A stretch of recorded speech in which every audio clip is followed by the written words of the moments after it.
Salut à tous les amis, non c'est pas le frère de Barsatil, c'est moi Barsatil, oui je n'ai plus ma longue barbe, j'espère qu'en tout cas vous allez bien. Aujourd'hui on se retrouve, et oui comme d'habitude, pour une vidéo sur l'actualité du FC Barcelone. Pour ceux qui ne connaissent pas, c'est très simple, je vais vous présenter 4 actualités du jour sur le FC Barcelone. Je tiens à préciser que je ne suis pas le journaliste parmi ces tweets, donc ne venez pas m'attaquer en commentaire, ça sert strictement à rien. Donc du coup voilà, je vais vous présenter 4 actualités. En plus les gars, aujourd'hui les actualités sont vraiment assez intéressantes, que vous avez pu le voir dans le titre et forcément aussi, mais également dans la miniature. Donc restez bien jusqu'à la fin de la vidéo, mais aussi n'hésitez pas à vous abonner. Il y a un objectif qui me tient énormément à cœur, c'est tout simplement l'objectif d'atteindre les 30 000 abonnés avant janvier 2024. Et je te mens pas que c'est un objectif qui me tient vraiment à cœur, donc n'hésite pas à t'abonner. En plus les gars, faites pas les gros rats, c'est gratuit, ça prend vraiment que 2 secondes, vous avez juste à cliquer, hop les, et c'est fait. Et sachez que ce petit geste me fait énormément plaisir et m'aide énormément, donc n'hésitez pas à vous abonner. Et juste dernière petite chose, et après tranquille, je vous libère, on commence la vidéo. N'oubliez pas, la vidéo sponsorisée par Imisout, qui est simplement un site qui vend des maillots pour les femmes, pour les hommes, pour les enfants. Vous avez tous les maillots du FC Barcelone, même des magnifiques maillots rétro comme pour le voir sur votre écran. Alors oui, vous dire ce sont des maillots authentiques, ça serait vous mentir, mais ce sont des répliques qui sont vraiment super bien faits, qui sont à des prix assez vraiment abordables, parce que c'est à peine 30 €, tandis que les maillots maintenant dans les clubs coûtent plus de 100 €. Donc vous imaginez un petit peu l'économie que vous faites. Et sinon niveau qualité, c'est vraiment juste incroyable. Et en plus les gars, niveau prix, déjà que c'est pas cher, mais vous pouvez avoir des maillots encore moins chers, parce que oui, vous avez un code de réduction avec mon code BC. Il n'y a rien de compliqué, comme vous voyez sur l'écran, vous écrivez BC dans la barre de recherche de coupons et le coupon se actualise automatiquement. Donc moi perso, je serai vous, j'irai faire un petit tour. Donc si t'es intéressé, je te mets le lien dans la description.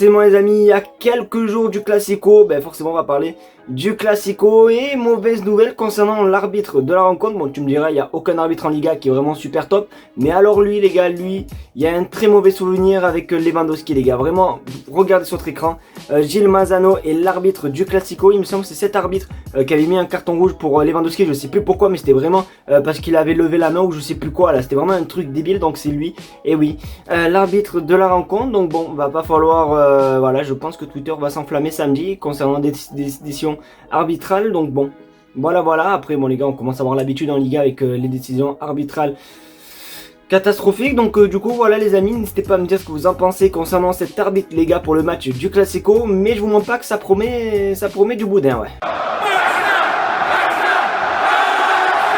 Bon, quand même les amis, oui, même si c'est une mauvaise nouvelle d'avoir un mauvais arbitre, à défaut d'avoir un mauvais arbitre, j'ai une très bonne nouvelle concernant les joueurs sur le terrain, parce que vous le savez, le Barça a été touché par une malédiction de blessures, et il y a quelques joueurs assez cruciaux qui reviennent au Barça pour le Classico. Et ça les gars, c'est juste pipite. Regardez sur votre écran, Rafinha est prêt pour le Classico. Donc oui, vous ne rêvez pas, Rafinha sera présent pour le Classico. Après les gars, je pense pas qu'il va être titulaire, parce que je trouve ça quand même assez risqué qu'il revienne genre par exemple le jeudi, et que 2 jours après qu'il revienne de blessure, on le titularise. Je pense les amis que le mieux par précaution, c'est de le faire débuter sur le banc, et après on le fait rentrer en seconde période, mais pas direct le mettre dans un bain, parce que ça sera un match assez compliqué, ça va pas être facile du tout. Donc si déjà il revient de blessure et que voilà, il va directement sur le terrain, j'aurais un petit peu peur. Donc bon, on va voir un petit peu comment Xavi va voir, est-ce qu'il voit comment et tout, mais je pense quand même que c'est assez risqué. Après les gars,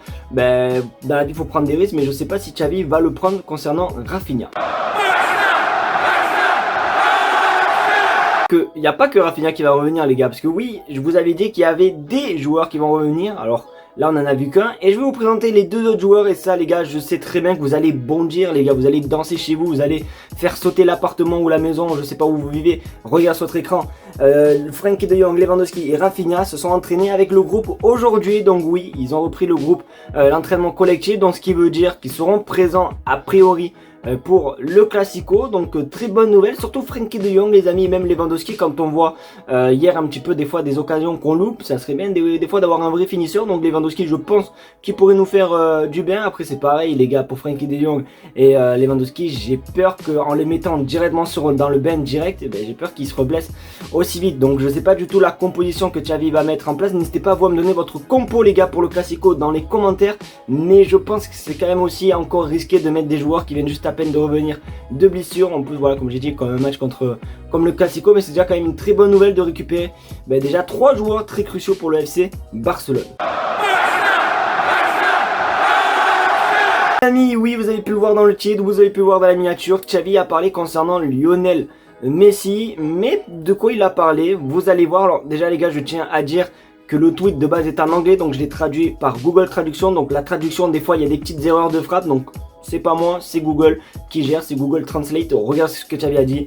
Xavi, ai-je été laissé en faisant partie de la génération de Messi et en ne remportant pas le Ballon d'Or? Non, je ne ressens pas cela. Je pense que Messi était et toujours le meilleur joueur. Je me suis senti juste lorsque nous avons concouru et gagné meilleur au monde et l'histoire mérite notre Ballon d'Or et j'espère qu'ils lui donneront. Bon, vous avez pu voir que la traduction est vraiment catastrophique. On dirait moi qui parle devant quelqu'un quand je suis stressé, je bégaye, donc du coup c'était pareil. Mais du coup Xavi, voilà, oui, c'est pas par rapport au Barça les gars. Et oui, vous croyez quoi? Vous croyez vraiment que Messi va retourner au Barça? Ben non les gars, il parle juste par rapport au Ballon d'Or qui devrait avoir lieu, je crois, lundi, si je dis pas n'importe quoi. Donc Xavi, il a parlé concernant le potentiel Ballon d'Or, même si on sait que c'est quasiment sûr, de Lionel Messi. Donc voilà, il a parlé comme quoi il était pas... De toute façon les gars, je pense que vous avez pu voir le tweet, j'ai pas besoin d'en dire plus. Donc n'hésitez pas à me dire ce que vous en pensez. Est-ce que pour vous les gars, Messi mérite le Ballon d'Or, oui ou non? Dites-le moi dans les commentaires. De toute façon pour moi les gars, à partir du moment où Messi a gagné la Coupe du Monde, je savais très bien qu'il était qu'il était tout en haut pour gagner le Ballon d'Or. Donc n'hésitez pas vous à me dire si pour vous Messi méritait ou est-ce que Haaland le méritait plus que lui. Bon bref, dites-moi tout dans les commentaires. Les amigos, c'est déjà la fin de cette vidéo, j'espère qu'en tout cas elle t'aura plu. C'est le cas, comme l'habitude, le petit pouce bleu, le partage, surtout l'abonnement des familles qui fait plaisir. On veut les 30 000 abonnés, nous on les veut, c'est un outil qui me tient énormément à cœur, donc n'hésitez pas à vous abonner et aussi écrivez dans les commentaires c'est les gars, c'est comme cristalline. Au moins ça prouve que vous êtes restés jusqu'à ce moment là précis de cette vidéo. Au moins ça prouve que vous êtes des vrais, quoi. Vous êtes des boss, vous êtes de la vraie team de Barça Chill. Donc merci en tout cas à tous ceux qui le feront. N'oubliez pas, Amy Foot, le lien est en description. Il n'y a pas que des maillots de foot, il y a aussi des survêtements NBA, des crampons, des doudounes, des strings, des culottes, t'as vraiment de tout. Si tu veux faire tes soldes, vas-y de suite, en plus avec le code promo, t'es tranquille. Donc n'hésitez pas, le lien est en description. Merci d'avoir regardé la vidéo, je vous fais de très gros bisous et on se retrouve demain pour une nouvelle vidéo, c'est ça. Allez, tchuss.